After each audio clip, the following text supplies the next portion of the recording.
What's up, y'all? This is Jay Clean, and y'all are now watching my interview with OnSight.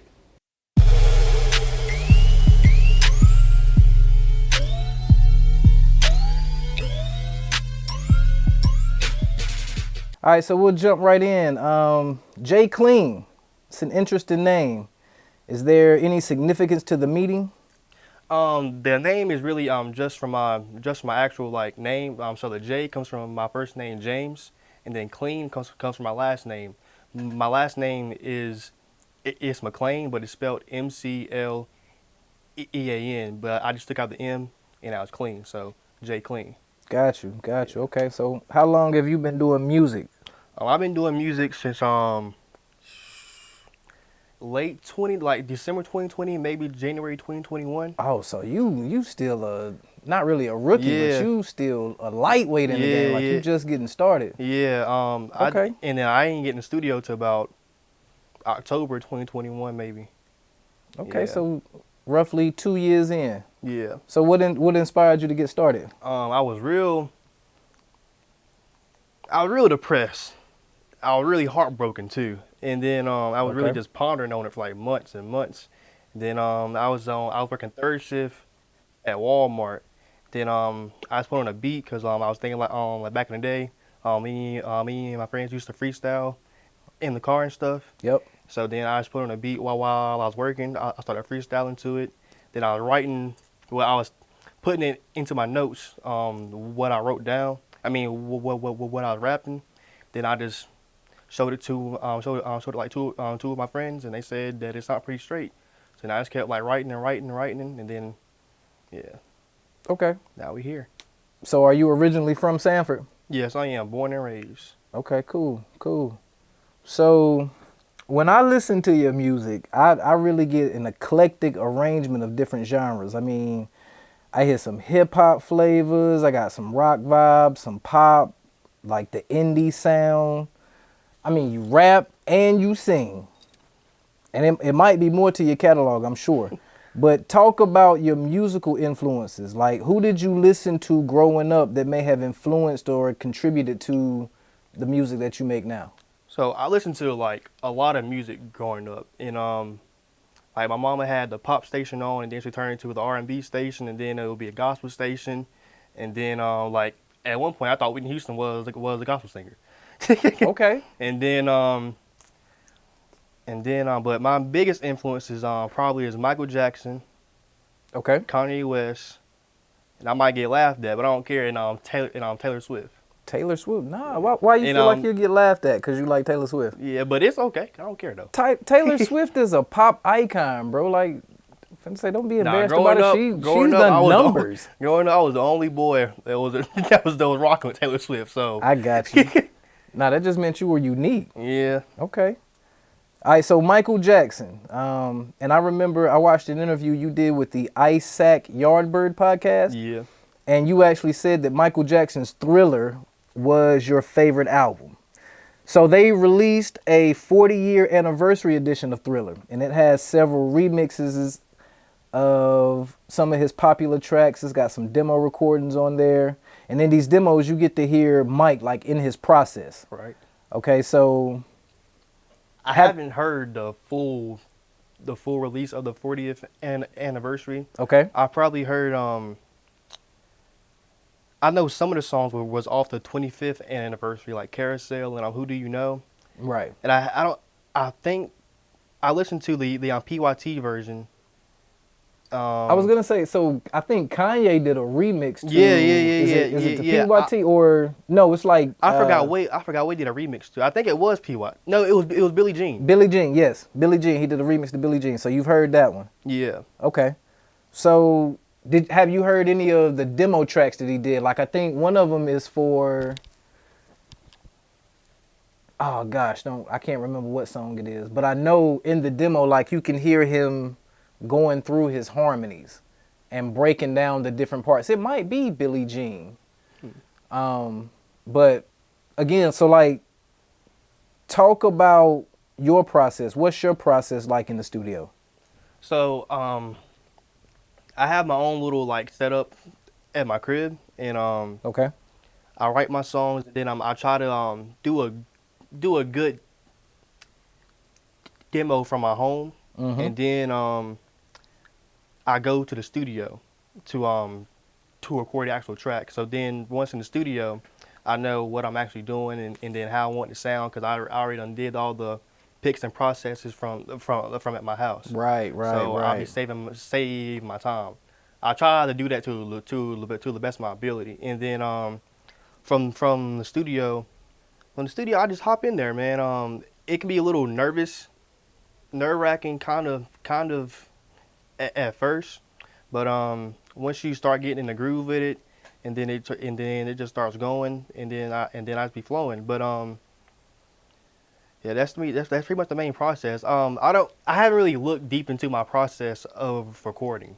Let's dig a little deeper. So, how do you decide what you're going to do? So, do you pick a track first? Do you reach out to a producer and he just sends you an instrumental and then you kind of whatever you vibe with you rhyme to, or do you actually take a situation and then write some words down and then go to a producer like, hey, this is the thought I have, let's build a track around it? Okay, so I've done each of those. So I still get beats from YouTube and then buy them, and then I'm Okay. messing with a few producers they send me beats now. So I do both, and the writing process is just how I feel at the point. If I'm feeling down, and then if it's the good beat, I write to that beat. If I'm feeling good, I try to find a good beat that someone sent me, then I write to that one. Okay, cool. Yeah, I've tried to step away from going to YouTube though. Yeah. Yeah, you want to stay away from Yeah. those YouTube beats. But, I mean, if you're actually reaching out to these producers, Yeah, then yeah, you're yeah, yeah, establishing that network. yeah. So it's not just like you're ripping the beat from YouTube. Yeah. You're actually working directly with the producer. Yeah. Have you ever got an exclusive license for a beat that you've got from YouTube from a Yeah, producer? yeah. I got Then in my opinion, about there's four not, of them. then there's nothing wrong Yeah. with going that route. I mean, Yeah. that's YouTube is a big library content or content of library, excuse me. So, you know, if this is where you go to research, then I don't see anything wrong with it. Like, you're looking for different sounds. You want to create a unique project. Yeah. So, And then I ain't gonna say I can't find a producer, but I ain't found them yet to like really like. but at the same time, you have, if you're on YouTube and you're networking with different producers, they don't necessarily have to be in your area. They just have to produce a sound that you can vibe with Yeah. that completes the sound that you're looking for on your project. So again, if you're going and getting an exclusive license for the track, then that producer shouldn't be able to take it and sell it to somebody else. Or you should at least have some type of agreement where you have so many plays on that mechanical license before they can go and release it to somebody else. Like, I'm not a producer myself, so I'm not gonna get into like what the terms are because I honestly don't know. Yeah. But I really don't see anything wrong with that process. Yeah, but the thing about YouTube beats, even if you get it exclusively, the people that have bought the beat prior and then used it to push their song out, they still have the beat. They so, still have it. Yeah. That is true. That is true. So then if you find a producer, so like you get a track from Joe Blow and he's had it on YouTube a while. Do you reach out and be like, hey, what can we do to make a exclusive track that you haven't put out? So then it's still, you're the only person that has that track. But what you did was establish that relationship with the producer. So now you can go to him like, yo, this is what my vibe is. Can you make me something tailored around this? Yeah, there was one producer on YouTube. He sent me a beat package for like 4 beats. So yeah. See, there you go. And producers should do that too because they don't know where they're gonna get their big hit come from. You see what I'm saying? So it's in my benefit as a producer to send my track or my beats to 30 different artists. Because out of that 30 I send it to, one of them might create that song that gets us out of here. And now you know what I'm saying, now I got industry cats and more people, more local cats that's looking at or listening to my music. So Yeah. no, I mean that's networking, bro. That's the way to do it. And staying with the music, you've actually done something that not even all industry artists have done, and that is you've contributed music to a movie, or you've done a theme song for a movie. Yes, sir. For Race Against Time. Race Against Time. Last So, year. shout out to Spring Lane Studios. Yeah, shout out to Jared. Jared Campbell, And producer everybody that was on that movie. Yeah, and what's the official name of the film is what? Rosemary and Sage. Yeah, Race Race Against Time. Yep. So talk a little bit about that. Like, how did that opportunity come about? Well, I've known Jared since I was like 16. Okay. And then he liked my music. Then he told me that he wanted an original song for his new movie because he ain't never had one after like 3 or 4. Right. So I was like, yeah, man, I'll be down. Then I started he told me the beat that he wanted, and then ironically I had a beat saved up to something similar to what he wanted, so I didn't have to search hard for it. It was kind of like it was meant to be. And then Right. I was writing the chorus, writing the verse, and I was like, I kind of want my homeboy E-Man to be on this because he be grinding it out. But yeah, I know he got the potential, so I was like, I texted him to do a feature. Yeah. And he got his verse done in like a day or 2. It's actually a dope track. Thank you. Like I listened to it. Yeah, that's one of my favorite ones actually. Okay. Yeah.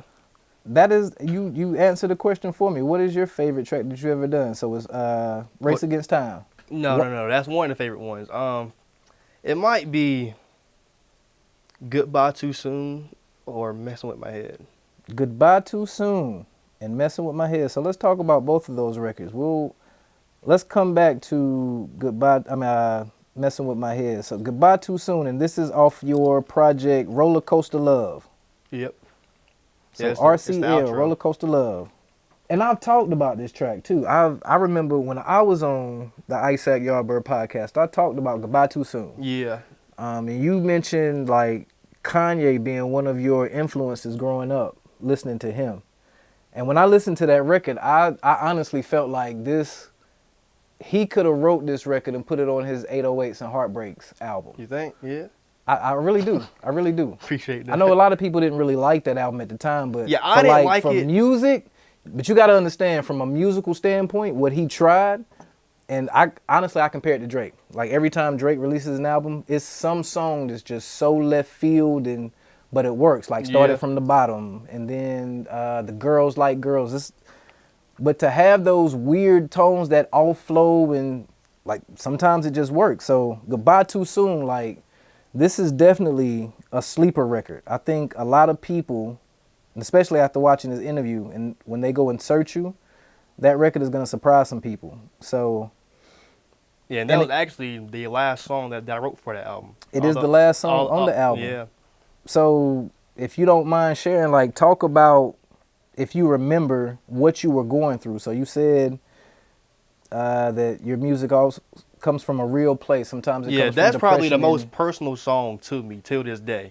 Cause that's probably the rawest emotion I have in there. I asked for like no auto tune either, and then so that really comes from a real story. That's pretty much the whole love story between me and my ex-girlfriend, and then so yeah, that's like the realest song to me because like I really took my time out to like really say, all right, I'm really finna let all my feelings out on this one song. You did it too, brother. Into my best ability. So you did it. You did it. Oh, and then to go back on the Kanye West comment, I didn't like 808s at first. You didn't like that album. But then after, I think at 14 or 15, I listened to it again. I was like, yeah, this is hard. I mean, so you would experienced a little more life by that point, so you could see it from a different perspective when you went back and listened to it, which makes sense. Okay, so Messing With My Head. Now, you said that Goodbye Too Soon is the most personable record. And to me, Messing With My Head, it feels like a continuation. So we got the Goodbye Too Soon, we got the pain of the breakup, and now coming into this new project or this new song, this latest release, to me feels like a continuation. So now you broke my heart, and now you fucking with me. Yeah, I kind of actually Mess With My Head and Can I Fly was the first 2 or 3 songs I had wrote after that album. So yeah, I was kind of going into that direction towards the end of the album. It's kind of funny. Yeah. Okay, okay. So is this part, are these singles, or is this part Oh, this of part the of next album that's yeah, coming? yeah, this part of my next album. The next album is gonna be called Runaway. Runaway. Okay. Yeah. It's gonna be about pretty much me in my life, what I've been going through over these past 2 years, and like battling with life, and you just want to run away from everything, but you just can't because it's life. You have to face it, Right. and then you just can't run from all your problems. But although I try, it's always gonna be there, and I gotta figure out how to fix myself and get life right.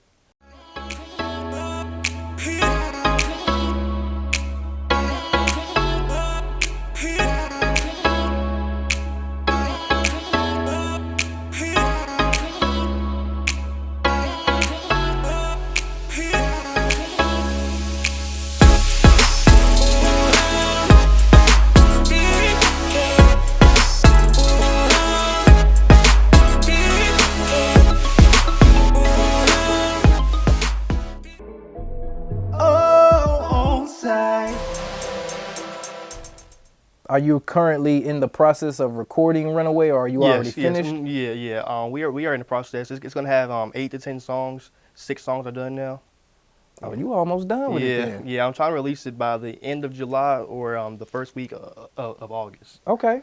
Okay. Yeah, probably my favorite record from that album now is probably, it's also a personal song to me. Is Holes in My Heart. Holes in My Heart.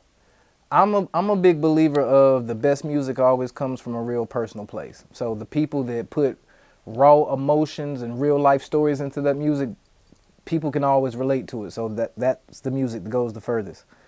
So with that said, you release RCL, and you got some bops on that joint, like How Many Times and 2 a.m. in the Trap. That's another sleeper record. Away. And from this first project, you did not release any visuals, but now going into the Runaway project, you're gearing up to shoot a visual to Messing With My Head. So why did you choose this record to be the first song that you drop a music video for?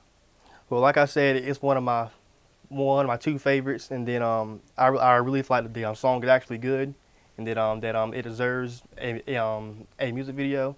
And I feel like since it's gonna be kind of the lead single, it needs a video. So Right. Okay. yeah, and I think the video is going to be good. I'm working with GHMEFilms, and I think we're going to do some Yeah, great shout things out to my brand, GHMEFilms, absolutely. And you brought in a director, John McCain from Raising Cane Productions, right? Right. He's directing the video. Right, not the VP, or not the Yeah, candidate. not the president Not the candidate. nominee. Yeah. So what can we expect from the visual? Like, this is your first visual, and you working with GHME Films, so we know the quality is going to be there. But like, is it anything special planned for the visual, or is it going to be a basic performance video, or you telling a story with it, or do you not want to give away too much details? Like, what can you say about the visual? I don't want right to give now? up too much details, but it's gonna be like a movie. It's a car crash scene, and it's gonna be a good thing. I think the wait is going to be worth it.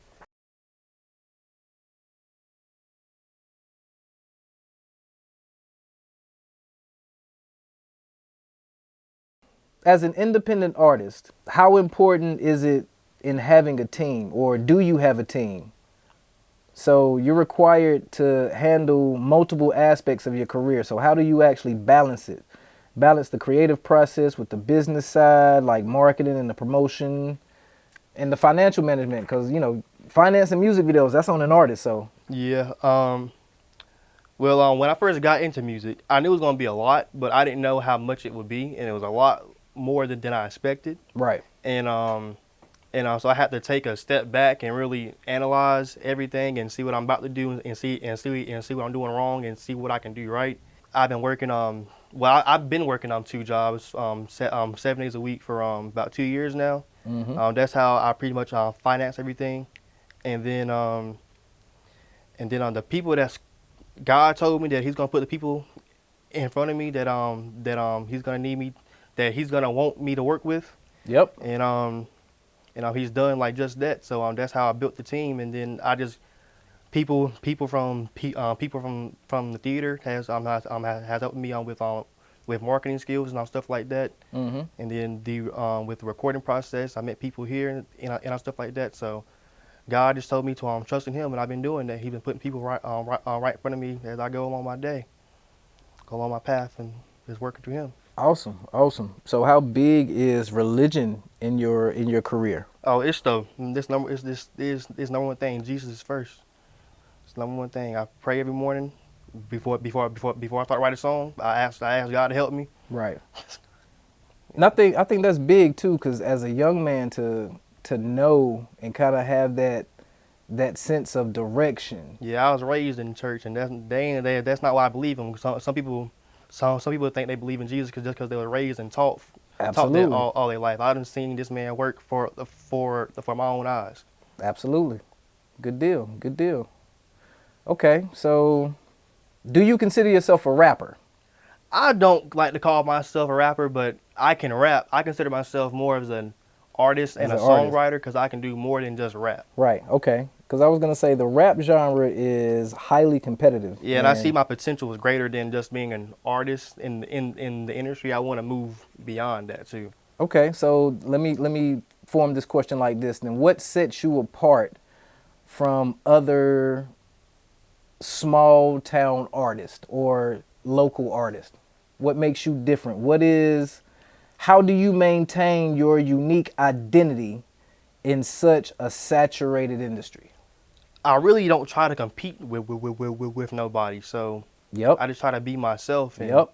And every time I show somebody like my music, they are always shocked to see that it's not rap or like it's not only rap. And so I don't know, by just being myself, I don't really have no worry about that. I'm not really trying to compete to drive hard to be in the industry. Well, I am, but I'm not really trying to compete to stay on top of the trends and the rap stuff and the pop trends. Absolutely. I'm just trying to keep my core and keep what I'm doing and keep being as diverse as I can. And I think that's the answer to the question. Like, from everything that I've learned about entrepreneurship or business period, being authentic and selling your unique story, that's what people want. So to not come into the game and try to keep up with the gimmicks and do what everybody else is doing just sound better. Like, that's not the ticket to winning, but actually coming in and offering a different sound because of your uniqueness, of your authenticity, if I said that word correctly. Like, that's what gets you noticed. So that's big. That's big. So how has that helped your uniqueness? How has that helped in developing your fan base? Because we know that the fan base is crucial for any artist's success. So how do you engage with your fans to build a more dedicated following? That is one thing that I need to get better at. I'm not really active on social media. For example, TikTok and Instagram. I post on Instagram a lot more than I do TikTok. Mm-hmm. And I feel like that's one thing I truly need to work on to further my career in this. So I do plan to post more on TikTok and Instagram. Mm-hmm. from album dropping through the album and even after. So I do plan to step it up on that so I can engage with my fans more. Got you. Okay. Have you had the chance to collaborate with any artists, like from the industry or local? I went to this one studio, and their studio worked with Young Money, Leonard Skinward, J. Cole, and some more names, but those are the most popular names I've seen. I mean, that's industry. And then they had like 40 years in the game, and I learned something new and take away something good from every studio session. Right. But I probably learned the most there. Okay. Like that was my first time like being like hands on and actually him showing me here this is actually how I did this instead of a person just doing it. So he showed you, or that engineer showed you a little bit into the mixing process or the recording process. Yeah. Okay, so how did that, I think you kind of just answered this question, but how did that influence your artistic growth? Like being in a professional studio, working with engineers that's worked with Leonard Skinner and J. Cole. How did that help you in what you're doing? It showed me that I can actually do it if I put my mind to it, and that everybody got to start somewhere, even if they was already famous when they went in and they met them. It's always a stumping ground somewhere. Then once I went home that day, I just instantly started practicing what he showed me. Right. So I try to put the engineer skills that he showed me into my own music now. Okay. So have you, since you've had those studio sessions, have you released any music that you have mixed yourself? No, I haven't. I haven't. Why not? Because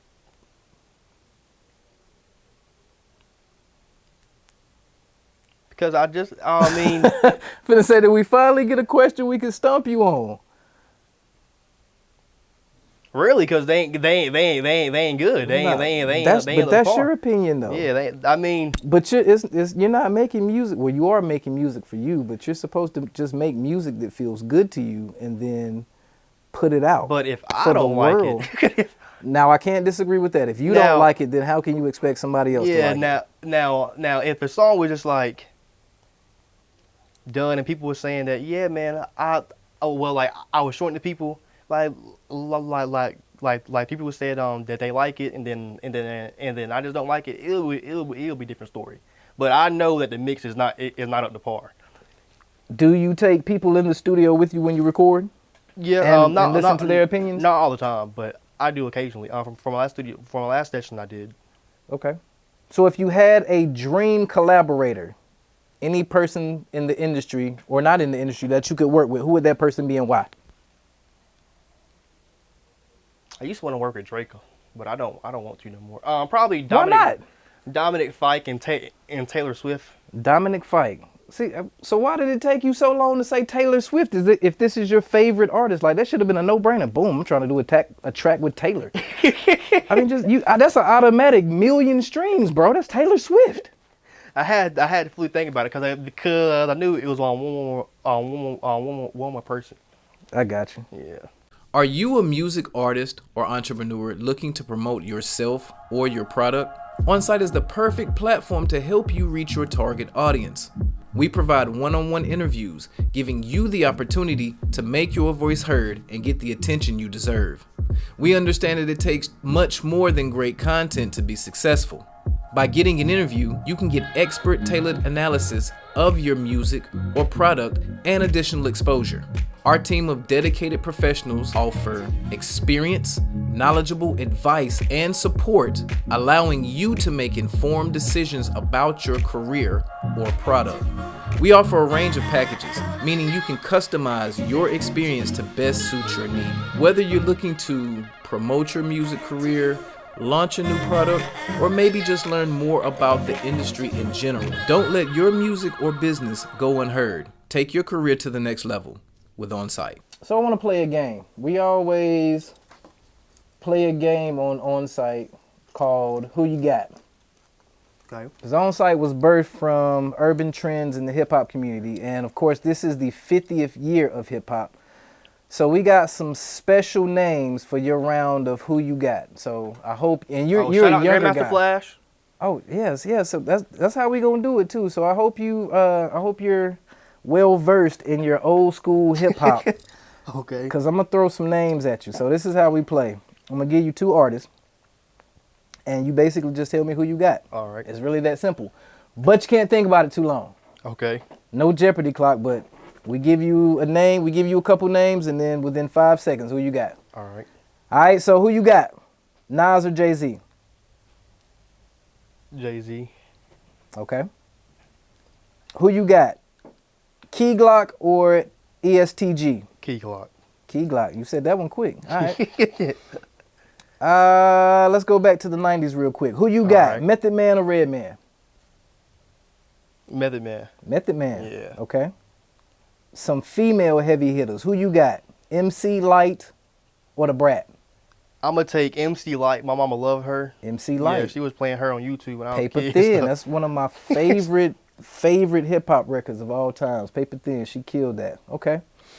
Who you got? Vic Mensa or Lil Uzi Vert?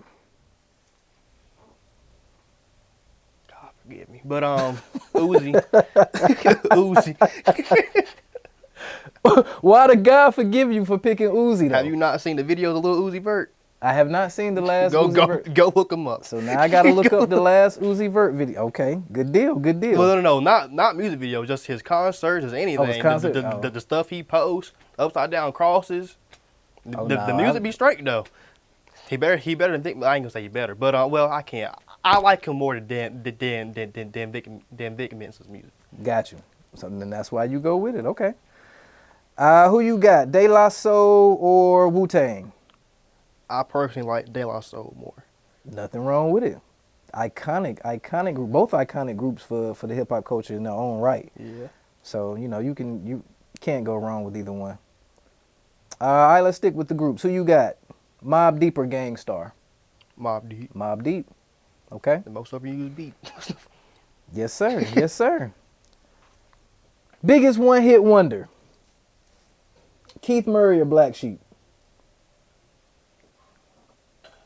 I want to do Black Sheep. Nah, they got more than one hit. They got at least two from that one album. What I think was it the other was. one? I forgot what it was called.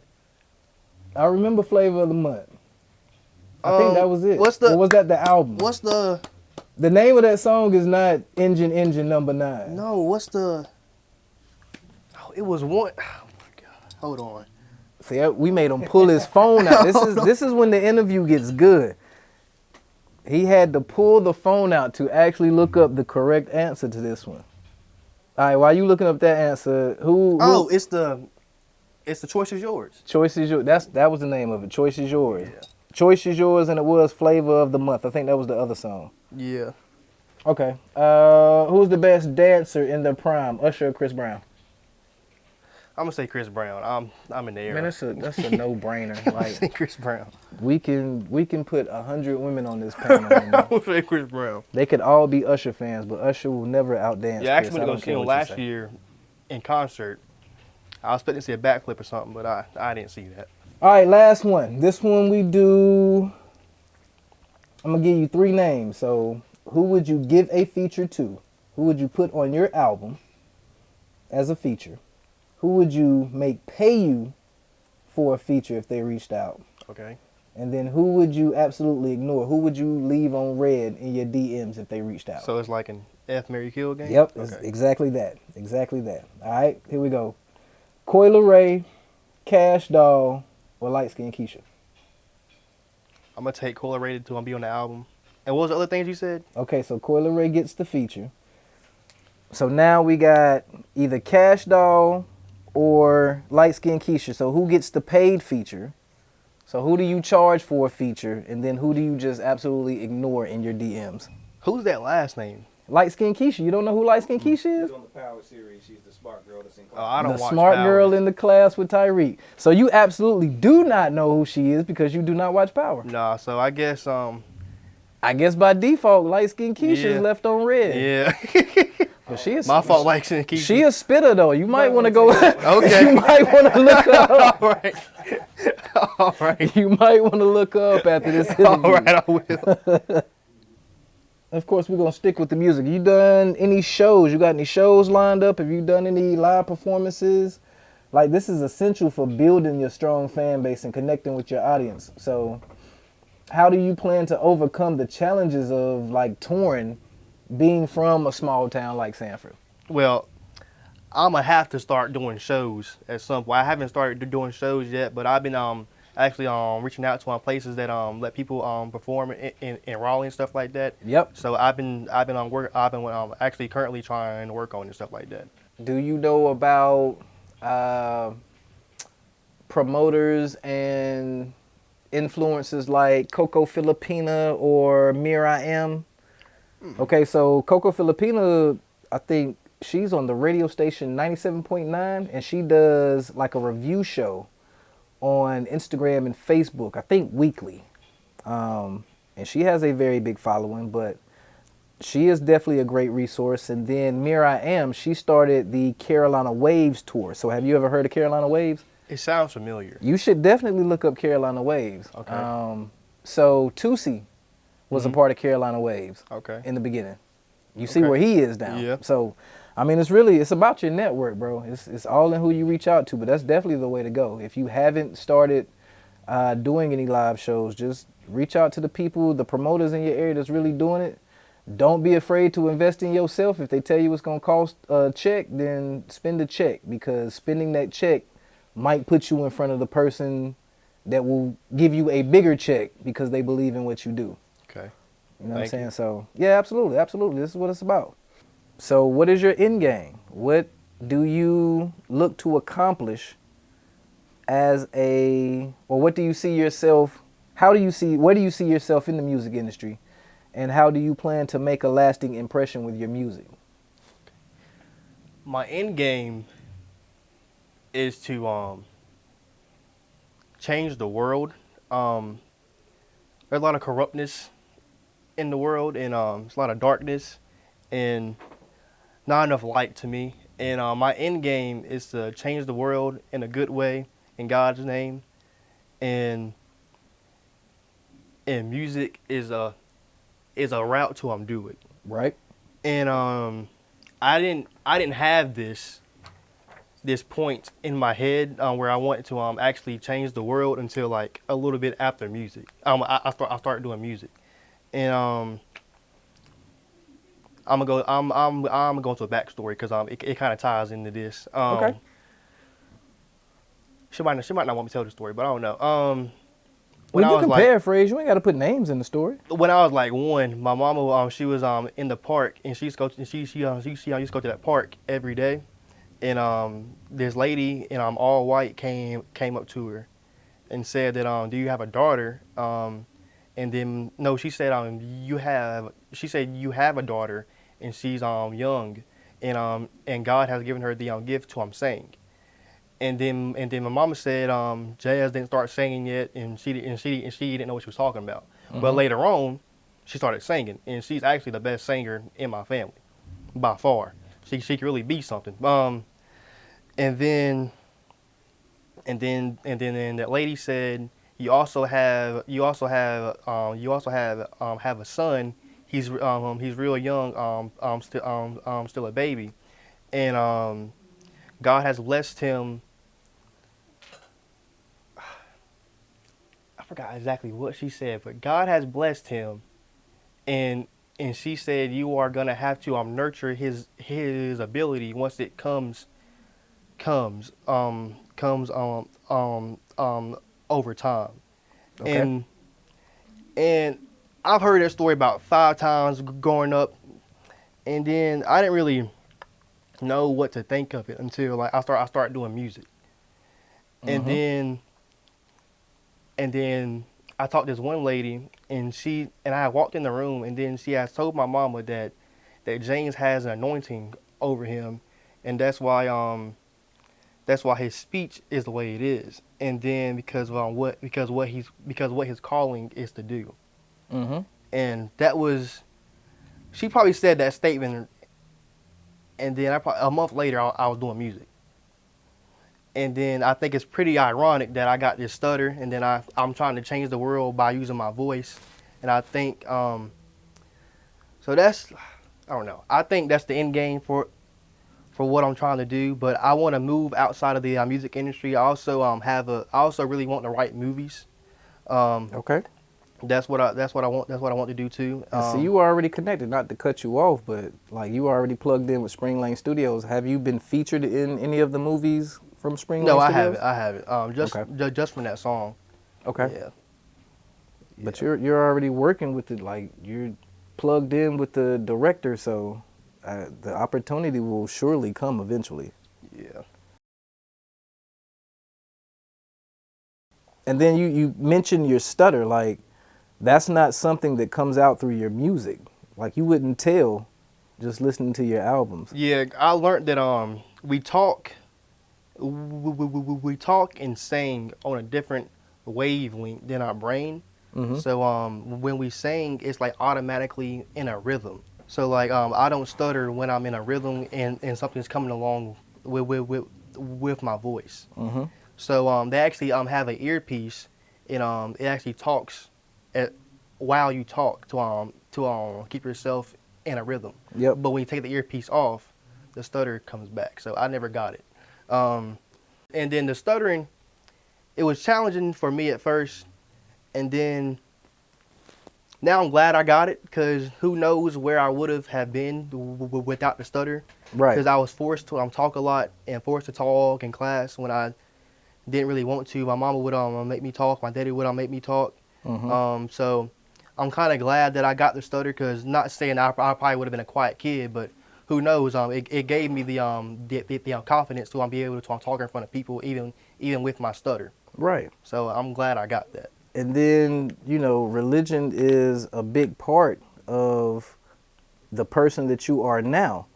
And by you sharing that story on this platform, you never know who you might help overcome their, you know, fear of speaking in public because they have a similar issue. So, I mean, just that's powerful, bro. And that's a part of another one of your missions as a Christian. You see what I'm saying?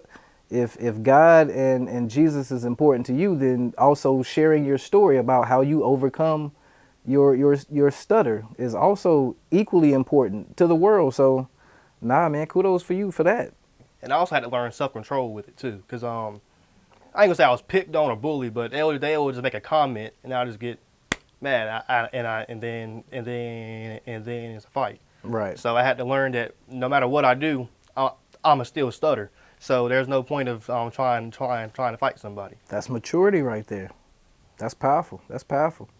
What would be your chance to inspire anybody watching, any artist that may have a speech impediment, or not even an artist, any person that may face a challenge similar to yours? So what would be your lasting impression that you would want them to take away from this interview, in your words?